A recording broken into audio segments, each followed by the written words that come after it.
मनुष्यों में बच्चे को बड़ा करना एक प्रोजेक्ट होता है, एक भारी भारी भारी जिम्मेदारी का काम होता है। अज्ञानी को आप एक पौधा भी दे दीजिए कि इसको बड़ा कर दो, उससे वो ना बड़ा हो।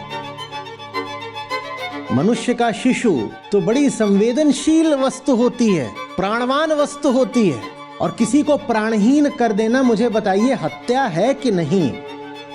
आचार्य जी, ग्लोबली वर्ल्ड हेल्थ ऑर्गेनाइजेशन के अनुसार 60% बच्चे जो कि 2 से 14 वर्ष के हैं, उन्हें पेरेंट्स के द्वारा या फिर केयर गिवर्स के द्वारा फिजिकल अब्यूज का सामना करना पड़ता है, और वो भी रेगुलरली। पूछा ही ऐसा है कि मुझे बात खोल कर करनी पड़ेगी। पशुओं के बाद अगर इंसान ने सबसे ज्यादा किसी के साथ अत्याचार करा है तो शिशुओं के साथ। एक साझी बात है कि दोनों दुर्बल हैं, आश्रित हैं, कमजोर हैं। उसकी माँ है चिबिल्ली, बिल्कुल न कुछ उसको अनुभव, न ज्ञान, न जानती न समझती, वो उसको लेके घूम रही है। खासकर संयुक्त परिवार है तो वहाँ चाचा, ताऊ, फूफी, मामी, मौसी, बुआ सब लगे हुए हैं कि हम भी कुछ हैं, सब अथॉरिटी फिगर्स हैं घर के अंदर। वो चिल्लाना, वो थप्पड़ों की आवाज, कई बार तो लातें भी पड़ती हैं, कई बार बेल्ट भी चलती है। सोचिए अब कि कितना बड़ा अपराध है परवरिश की क्षमता रखे बिना पैदा कर देना, और वो जिम्मेदारी उठाने के लायक नहीं हो तो बच्चा मत पैदा करो।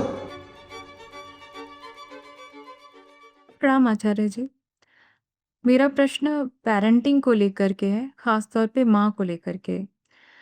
अक्सर देखा जाता है आचार्य जी, जब भी माएँ घर के दबाव में या अपने काम के दबाव में होती हैं, तो सारी परेशानी अपने बच्चों के ऊपर ही उतार देती हैं। चिल्ला करके, कभी डाँट करके सारा फ्रस्ट्रेशन निकालती हैं। कई बार तो बच्चे बहुत बुरी तरीके से पीटे भी जाते हैं। आचार्य जी, ग्लोबली 60% बच्चे जो कि 2 से 14 वर्ष के हैं, उन्हें पेरेंट्स के द्वारा या फिर केयर गिवर्स के द्वारा फिजिकल अब्यूज का सामना करना पड़ता है, और वो भी रेगुलरली। ऐसा क्यों होता है आचार्य जी? ऐसा क्या हम माँओं में परिवार, समाज का दबाव के चलते होता है, या फिर ये हम जो भावनाओं के प्रति नासमझी है हमारी, ये है? ऐसे में एक माँ क्या करे आचार्य जी? कृपया मार्गदर्शन करें।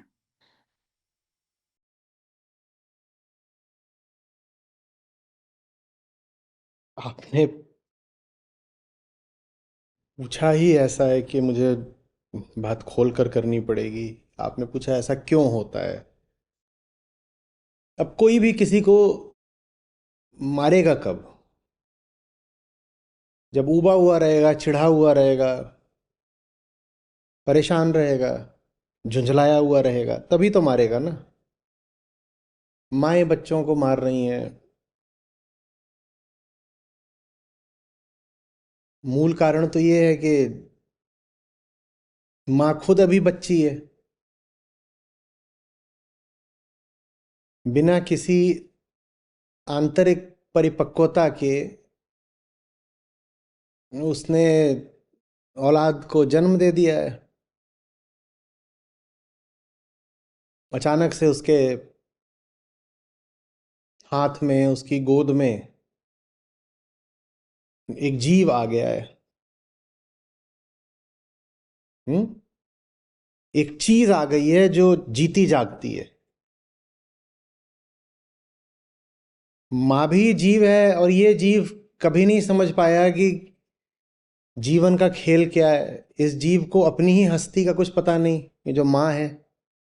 तो ये जो उसके हाथ में चीज आ गई है, जो अब देखभाल मांगती है, परवरिश मांगती है, सुरक्षा मांगती है, उसकी कामनाएं हैं, कहती है पूरी करो, रोती है, चिल्लाती है, बात मानने से इनकार करती है। माँ करे क्या उसका? माँ तो खुद वो बच्ची है जो कोई भी ढंग की बात मानने से इनकार करती रही है ना। और माँ को नहीं पता कि आपके भीतर क्या बैठा होता है, जो अच्छी बात से भी इनकार करना चाहता है। आपको इतनी अच्छी अच्छी बातें बताई जाती हैं, पर आप उनको मना करते हो, नहीं मानते। माँ ने खुद कोई ढंग की बात नहीं मानी, तो माँ को नहीं पता कि भीतर कौन है और वो क्यों मना करता है किसी भी अच्छी सलाह को वो क्यों विरोध देता है, माँ को नहीं पता। तो बच्चे को भी वो कुछ बोलती है, बच्चा मानता नहीं, माँ को नहीं पता सचमुच कि बच्चा क्यों नहीं मानता। तो ले दे के माँ के पास बस झुंझलाहट, फिर गुस्सा और फिर हिंसा बचती है। लगा दो उसको चार।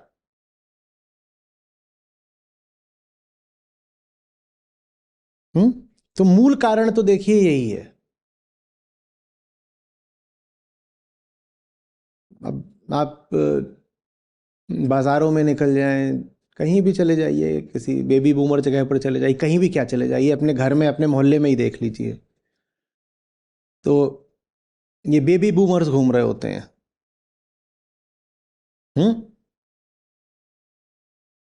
तो उसमें कई बार होता है कि जो पुरुष आगे आगे चल रहा होगा वो तो फिर भी किसी उम्र का लगेगा, 25, 28, कई बार 30 का होगा।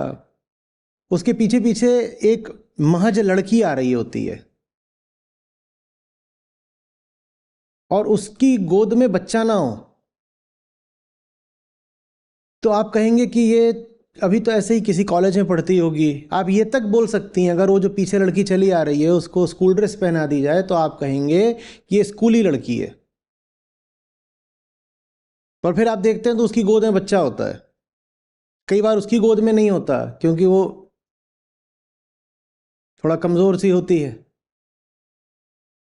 तो पतिदेव की गोद में होता है और वो पीछे पीछे चल रही होती है। और ये मैं कोई ग्रामीण क्षेत्र के लोगों की या पिछड़े क्षेत्र के या अनपढ़ लोगों की बात नहीं कर रहा हूँ। आप कहीं भी चले जाइए, मेट्रो में भी आपको ये नज़ारा देखने को मिल जाएगा, बड़े शहरों में। आप उस लड़की को देखिए, वो जो माँ बन गई है, आप उस लड़की को देखिए गौर से, वो जो माँ बन गई है उसकी शक्ल देखिए। वो किस कोण से एक नए प्राण को सींचने लायक दिखाई दे रही है आपको। उसके चेहरे पर अज्ञान है,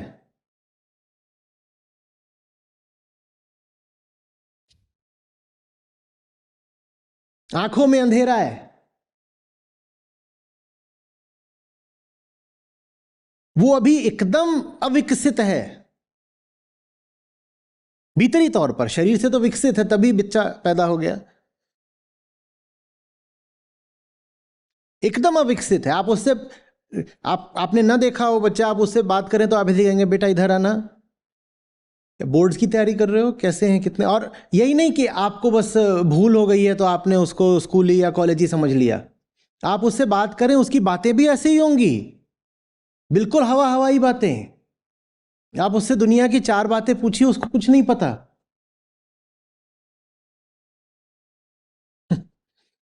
आप उससे विज्ञान का कुछ पूछ लीजिए, आप उससे राजनीति का पूछिए, कुछ खेलों का पूछिए, इतिहास का कुछ पूछिए, समाजशास्त्र का, मनोविज्ञान का, दर्शन का, उसे कुछ नहीं पता होगा।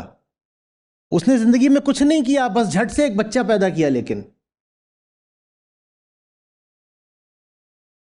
और बहुत भारी काम उसने दबाव में करा। तो और क्या करेगी वो यूं ही एक चीज निकल करके सामने आ गई है, वो बच्चा है, वो बच्चा उसको समझ में नहीं आ रही क्या चीज है, क्यों है, कैसा है। माँ बच्चे की जान खा रही है, बच्चा माँ की जान खा रहा है। माँ बच्चे को पीट रही है, बच्चे के पास ताकत नहीं है, नहीं तो वो पलट के माँ को पीट देता। इनका आपसी रिश्ता ही ऐसा है, क्योंकि दोनों ही कुछ जानते नहीं, दोनों ही अभी बालक हैं।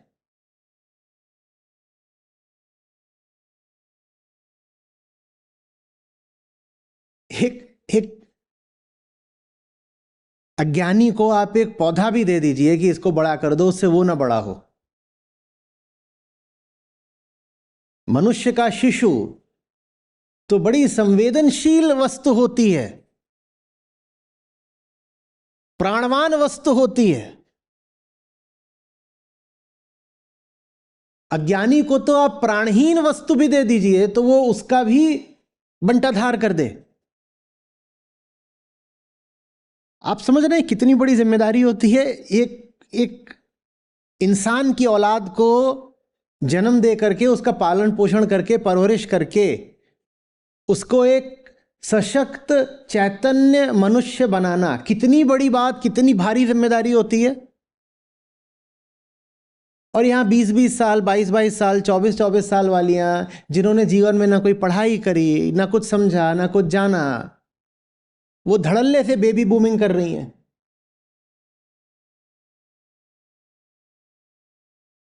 और मुझ पर कुपित ना हो, मुझे मालूम है, अभी कहा ही कि बहुत बार ये सब कुछ अज्ञान में, तो अज्ञान दबाव में होता है, बस आसपास का चाल चलन देखकर होता है, घर वालों के धक्के खा खा कर होता है कि अरे बेटा, शादी के 4 महीने बीत गए, अभी तक आपने बच्चा नहीं पैदा करा। सिर्फ थप्पड़ नहीं मारे जाते, अज्ञान में हम बच्चे की जान ले लेते हैं। पशु की जान बस उसके शरीर में होती है, इंसान की जान तो अंतःकरण में होती है ना।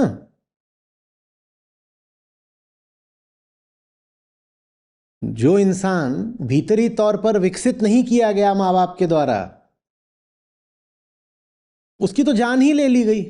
अब वो भले ही खड़ा हो जाए 6 फुट का हो करके, तो भी उसको मुर्दा ही मानो।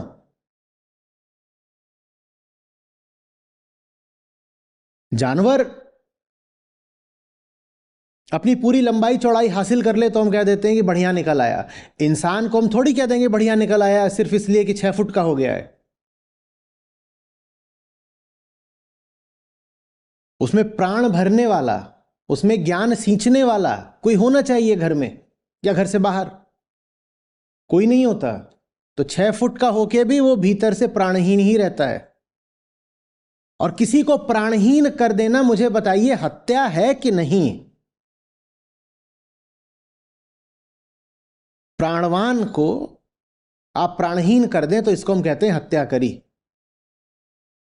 और जो बच्चा संभावित रूप से प्राणवान हो सकता था, उसको आपने प्राणहीन कर दिया, तो इसको क्या कहें? पर खून बहता दिखाई नहीं देता तो किसी को सजा नहीं दी जाती।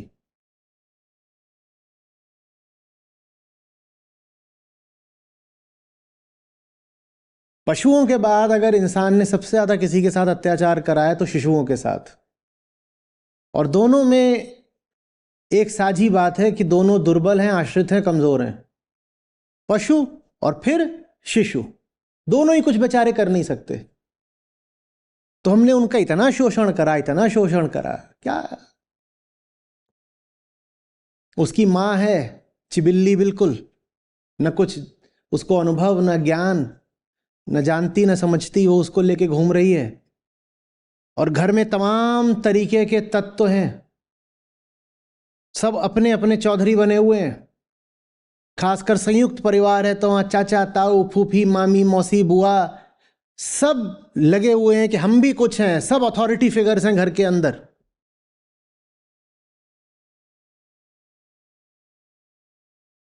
और सब चढ़े बैठे हैं बच्चे पर और उस पर अपने अपने प्रभाव डाल रहे हैं। इससे बड़ा अत्याचार क्या होगा? दुनिया भर के अज्ञानियों को मौका मिला हुआ है बच्चे के ऊपर चढ़ बैठने का।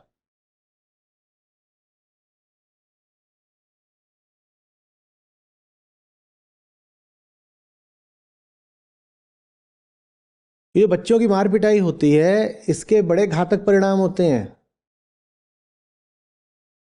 साइकोलॉजिकल, न्यूरोलॉजिकल, दोनों तलों पर।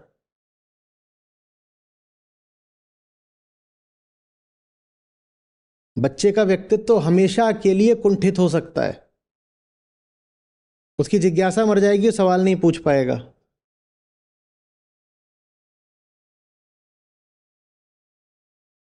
या फिर वो हिंसक, आक्रामक हो जाएगा कि मैं पिटा था अब औरों को पीटूंगा। एक सहज, शांत, निडर, करुण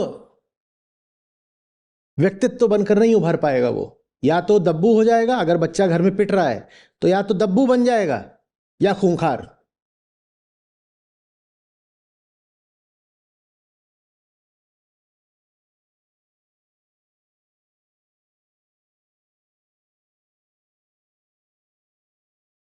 वही जो हम देखते हैं अपने देशवासियों की आम स्थिति। ज़्यादातर दब्बू हैं, कुछ खूंखार हैं जो दब्बुओं को दबा कर चलते हैं।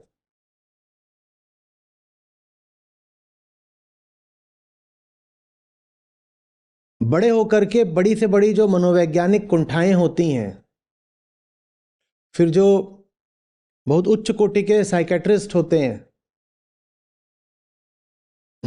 जब वो इन केस स्टडीज में जाते हैं कि चल क्या रहा है, चल क्या रहा है, और मनोवैज्ञानिक अध्ययन करे जाते हैं कि लाओ केस स्टडी है, मुझे समझने दो कि क्या हुआ है बात, तो ज़्यादातर जो भीतर कॉम्प्लेक्सेस होते हैं उनकी जड़ जा करके बचपन में निकलती है कि इसके साथ बचपन में ऐसा हुआ था और खूब हुआ था, लंबे समय तक हुआ था, तो इसका अभी चल रहा है काम ऐसा। अब तो ये जानी बात है कि बच्चे के व्यक्तित्व का निर्धारण बहुत हद तक 7 वर्ष की उम्र तक हो जाता है। जो बुनियाद के पत्थर हैं वो रख दिए जाते हैं 7 साल की उम्र तक। हाँ, उसके बाद आगे इमारत के रंग रोगन, कमरे, थोड़ा नक्शा ढांचा अलग हो सकता है आगे के अनुभवों के अनुसार, पर बुनियाद तैयार हो जाती है। और 7 साल की उम्र तक बच्चा अगर पिट रहा है तो अब वो पिटा हुआ जीवन ही जिएगा।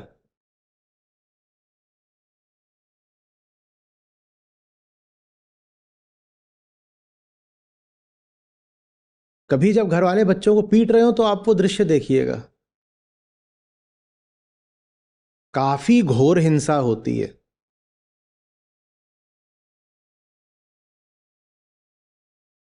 वो चिल्लाना, वो थप्पड़ों की आवाज, कई बार तो लातें भी पड़ती हैं, कई बार बेल्ट भी चलती है, कई बार माएँ होती हैं तो वो कुछ उठा करके बेलन, तसला, छन्नी, कड़ाही कुछ भी मार देती हैं। एक दूसरी दिशा से इसको समझते हैं, मारने की ज़रूरत क्यों पड़ रही है। मैं बिल्कुल समझता हूं कि बच्चे ऐसा व्यवहार कर रहे हैं जो बहुत परेशान कर रहा है, तो आप उसके व्यवहार में परिवर्तन चाहते हो, यही तो चाहते हो। आप माँ बाप हो और बच्चा घर में ऐसा व्यवहार कर रहा है जो गड़बड़ है, पढ़ाई नहीं कर रहा है, या खाना नहीं खा रहा है, या खाना फेंक रहा है, या अपने खिलौने तोड़ रहा है, या बाहर कुछ गड़बड़ कर रहा है, वो कुछ, तभी तो आप परेशान हो उससे। आप माँ बाप हो, आप परेशान हो बच्चे के व्यवहार से। अब व्यवहार बदलने के लिए 2 बातें हो सकती हैं, या तो उसको जानवर समझो या उसको इंसान समझो। जानवर क्या होता है, गौर से समझिएगा, जानवर क्या होता है, देह मात्र। जो देह मात्र है वो पशु है, उसके पास कोई ज्ञान नहीं है, उसके पास बस शरीर है। शरीर है और शरीर से उठती हुई उत्तेजनाएं हैं, शरीर से उठती हुई भावनाएं हैं, ये सब जिसके पास होता है वो जानवर होता है। और मनुष्य वो होता है जिसके पास देह और भावनाओं से आगे, जिसके पास ज्ञान होता है, चेतना होती है, वो मनुष्य होता है। आप अगर उसको पीट रहे हो, इसका मतलब आप उसको मनुष्य नहीं मान रहे, क्योंकि चेतना को परिवर्तित करने के लिए तो बात करनी पड़ती है। फिर समझते हैं, बच्चे का व्यवहार ही तो बदलना चाहते हो ना आप, तो व्यवहार तो तब भी बदल जाएगा अगर बच्चे की आप चेतना बदल दो, कि नहीं बदलेगा। हाँ, पशु के पास कोई खास चेतना होती नहीं, तो अगर आपको उसका व्यवहार बदलना है तो आपको उसके शरीर के साथ ही कुछ खेल खेलना पड़ता है।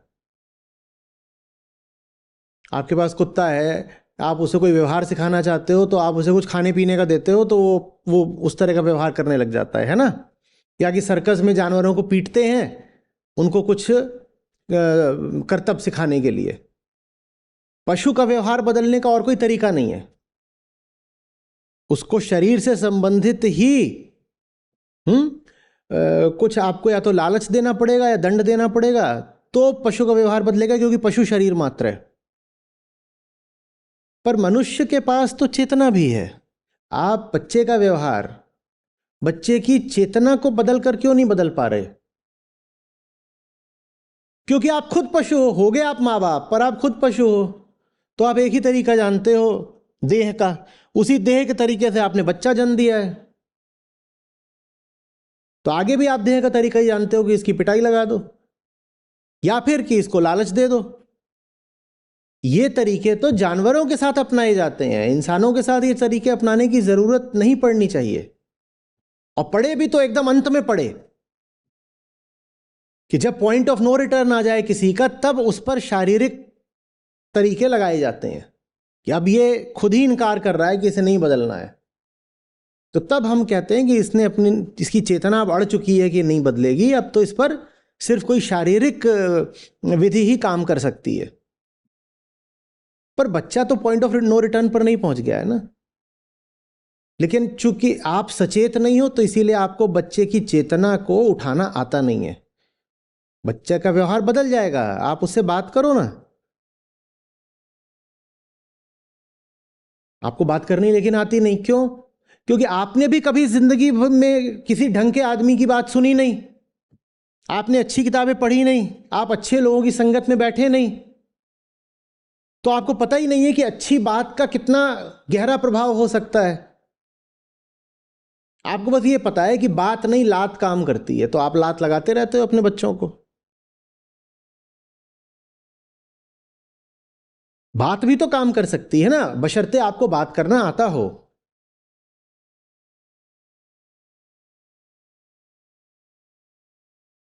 बेटा, तुम अपने खिलौने तोड़ रहे हो और ये बात गलत है, आओ मेरे साथ बैठो, थोड़ा समझते हैं कि हम क्या कर सकते हैं।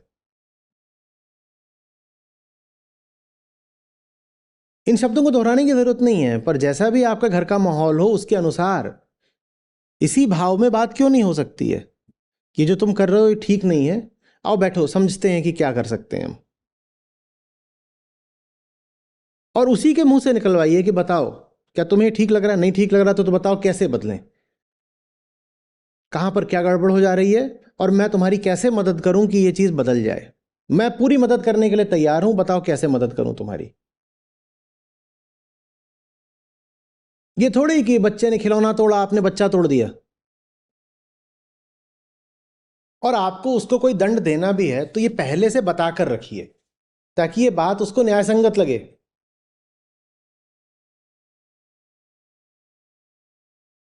आपने अगर 8 बजे तक भी ये किताब पूरी नहीं करी या स्कूल का काम नहीं करा, तो आप 8 बजे जाएंगे और पूरी सोसाइटी के 2 चक्कर लगा के आएंगे, ठीक है ना? हाँ ठीक है, अभी 4 बज रहा है, बज रहा है ना 4? हाँ 4 बज रहा है, तो ठीक है, चलिए इसमें आप दे रहे हो उसे शारीरिक दंड, पर कम से कम उसमें उसको हिंसा नहीं दिखाई देगी और अन्याय नहीं दिखाई देगा। आपने पहले ही बोल दिया है कि 8 बजे तक तुमने काम पूरा नहीं किया, तो जाओगे और 2 चक्कर पूरी सोसाइटी के लगाओगे, फिर हाँफते हुए यहां पे आना। तो ठीक है, अब ठीक है, इसकी भी नौबत आनी नहीं चाहिए, पर नौबत आए भी कि उसे आपको शारीरिक रूप से ही कुछ दंड देना है, तो उसको ये नहीं लगना चाहिए कि हिंसा हुई है, अन्याय हुआ है। उसे स्पष्ट होना चाहिए कि बात क्या है। यहां तो हालत ये रहती है घरों में कि बच्चे ने कई बार कुछ नहीं भी किया हो, मां को सास ने रगड़ दिया तो मां ने आके बच्चे को रगड़ दिया, और बच्चा सोच रहा है मैंने क्या किया है। उसने कुछ नहीं किया, पर उसने एक सीख ले ली है, किसी को किसी भी बात पर रगड़ा जा सकता है। छोटी मछली को बड़ी मछली खाती है, मैं जैसे जैसे बड़ा होता जाऊंगा छोटियों को निगलता जाऊंगा। तुम बड़े बच्चे को 6 साल वाले को जाकर के रगड़ दो, वो 2 साल वाली छोटी बहन को जाके रगड़ देगा।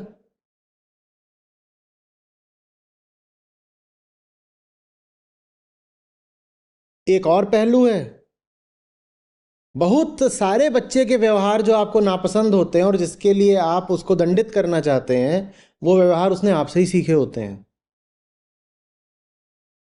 आप कहते हो छी कितना चुगलखोर हो गया है, अभी ना मेरी सारी बातें जा करके ना ये मदर इन लॉ को बताया, इसने मेरी चुगली करी सास के सामने, पटाख।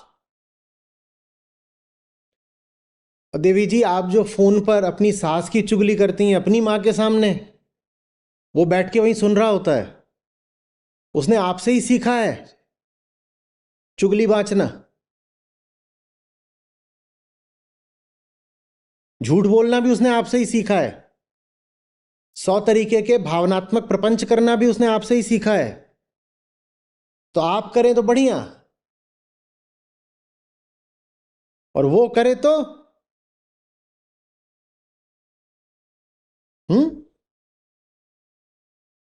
बच्चे को शिक्षा चाहिए, बिल्कुल चाहिए। और बच्चे का जो प्राकृतिक व्यवहार है, हम बिल्कुल समझते हैं कि उसको बदलाव की ज़रूरत होती है। उसको सिखाओगे नहीं, उसको उठाओगे नहीं, उसका व्यवहार बदलोगे नहीं, तो फिर माँ बाप किस काम के? बिल्कुल ही काम करना है, लेकिन उस काम को करने की आप में पात्रता तो होनी चाहिए ना। हम कहते हैं कि जितनी प्रजातियां हैं उनमें सर्वश्रेष्ठ मनुष्य योनि होती है। दंभ की बात है, पर हम कहते हैं ऐसा ही है। तो चलो मान लिया सबसे सर्वश्रेष्ठ मनुष्य योनि ही है, तो उस सर्वश्रेष्ठ प्रजाति का आपको एक जीव मिल गया है आपकी गोद में। आपने कभी अपने आप से पूछा कि आप में योग्यता है उस जीव का पालन पोषण करने की? आपने पूछा कभी है? या आपको लगा कि जैसे गाय भैंस सब बच्चा बछड़ा पड़वा जन्म देती हैं और वो बड़े भी हो जाते हैं, वैसे ही आपका बच्चा भी बड़ा हो जाएगा? बहुत घरों में तर्क चलता है, खासकर जब और ज्यादा बच्चे पैदा करने की बात आती है। कहते हैं अरे आने दो, सब पल बढ़ जाते हैं। देखो, मुझको और तुम्हारे दादाजी को तो पता भी नहीं चला कि हमने कब 12 पैदा कर दिए। हमें पता भी नहीं चलता था, हो जाता था।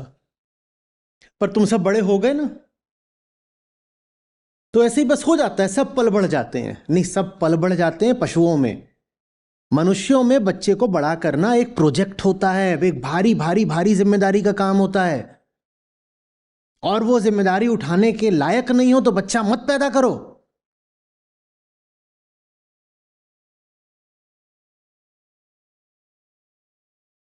दुनिया की सारी समस्या उन बड़ों के कारण है जो कभी बच्चे थे, ऐसे मां बापों के जिनको बच्चे पालना नहीं आया। हम कहते हैं ना दुनिया के लोग सब, अरे दुनिया कैसी है, लोग खराब हैं। ये जितने खराब लोग हैं सबको ही कहते हो आप सब खराब हैं। 99% लोग चोर हैं, भ्रष्ट हैं, ऐसे हैं, यही कहते हैं ना हम। तो ये 99% लोग कभी बच्चे थे। तो अगर ये बर्बाद हैं आज के लोग, तो इसका श्रेय इनके माँ बाप को जाता है जो खुद बर्बाद थे पर बच्चा जरूर पैदा करा।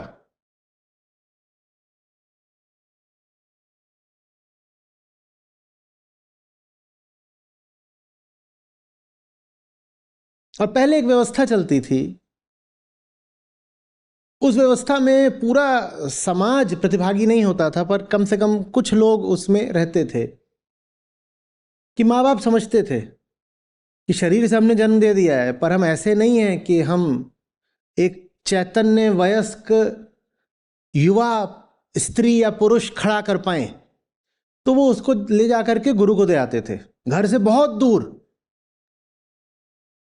और 25 साल तक वो बच्चा गुरु के पास ही रहता था। माँ बाप, घर परिवार, इन सब के संस्कारों से एकदम दूर, कि घर का कोई प्रभाव, कोई छाया बच्चे पर नहीं पड़ेगी।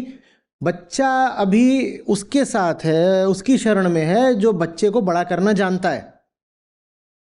और जब 25 साल का हो जाएगा तो फिर वो गुरु से विदाई लेगा और अपने घर वापस आ जाएगा। इसमें मुझे थोड़ी विनम्रता दिखाई देती है कि माँ बाप ये स्वीकार तो करते थे कि हम नहीं इसको बड़ा कर पाएंगे, इसको दे दो किसी दूसरे को जिसको कुछ ज्ञान हो, कुछ समझ हो।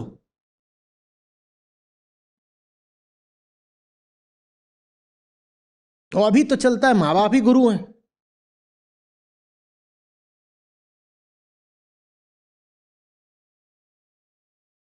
भगवान है, गुरु तो गुरु भगवान है, माँ बाप ही भगवान है। हम ही बता रहे, हम बता रहे नो करो तुम। दुनिया भर की माँ की बाप की कुंठाएं, इनको जिंदगी में कोई इज्जत देने वाला नहीं, कोई इन्हें सुनने वाला नहीं, कोई इन्हें गुनने वाला नहीं। तो ले दे करके घर में एक नन्ही सी जान इनको मिलती है, जाके उसके ऊपर चढ़ जाते हैं। दिन भर जाकर ये दुनिया की मालिश करते हैं और लोगों के तलवे चाटते हैं। और जो सारी कुंठा है और गुबार है वो ले जाके किसके ऊपर वो फोड़ देते हैं? बच्चे के ऊपर। कि किसी पर हमारा बस नहीं चलता, पर ये जो 4 साल का है इस पे तो बस चलता है ना, इसको दबा कर रखेंगे। वो फिर दब ही जाता है, वो दब ही जाता है।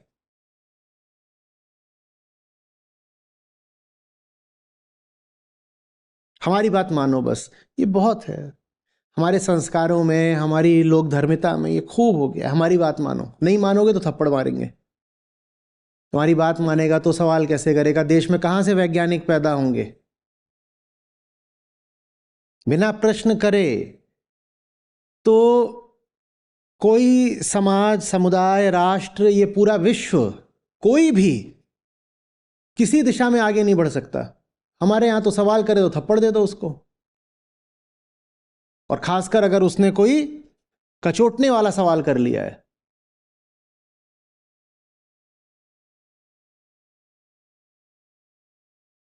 या फिर सवाल का झूठ मूठ का कोई जवाब दे दो ऐसे ही उसको, कि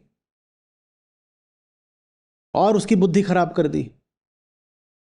और अगर वो कहे कि आपने जो सवाल दिया है, आपने जो जवाब दिया है वो तो ऐसे तो ठीक नहीं है, तो उसको बोलो तुझे पाप लगेगा, ऐसे सवाल मत पूछा कर, ऐसे सवाल पूछना पाप होता है।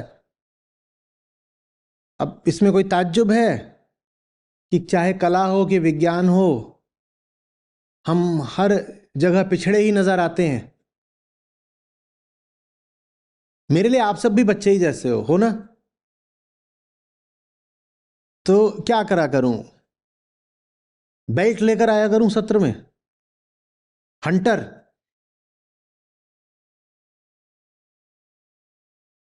जैसे आप अपने बच्चों को बेहतर बनाना चाहते हो, मैं आपको बेहतर बनाना चाहता हूं। ठीक है, आपकी उम्र मुझसे ज्यादा होगी,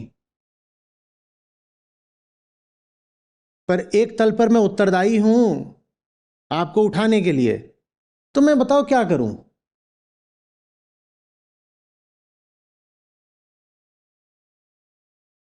फिर तो हमें जूम नहीं, बूम चाहिए।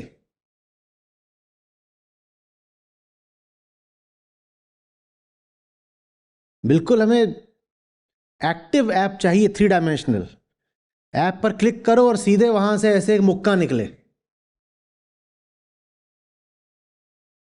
नोटिफिकेशंस नहीं आने चाहिए, गालियां।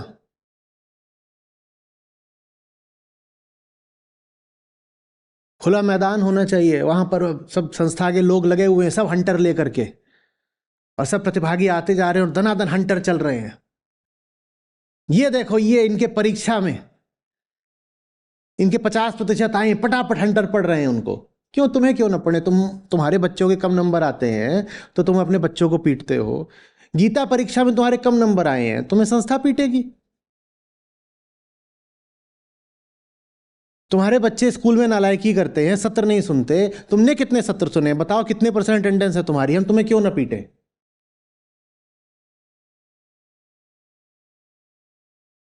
है ना? स्वैग से करेंगे सबका स्वागत। जब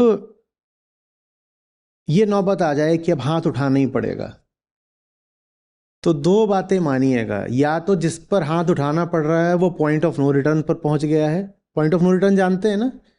जहां चेतना अब इतनी गिर गई है, इतनी गिर गई है, और गिरने के बाद भी इतना हट कर चुकी है कि अब मुझे उठना ही नहीं है, कि अब कुछ हो नहीं सकता। या तो वो पॉइंट ऑफ नो रिटर्न पे पहुंच गया, या फिर हाथ उठाने की घटना को अपनी नाकामी की तरह लीजिएगा कि मैं इसको समझा नहीं पाया, इसलिए मुझे शारीरिक दंड देना पड़ रहा है। उसको अपनी विफलता मानिएगा।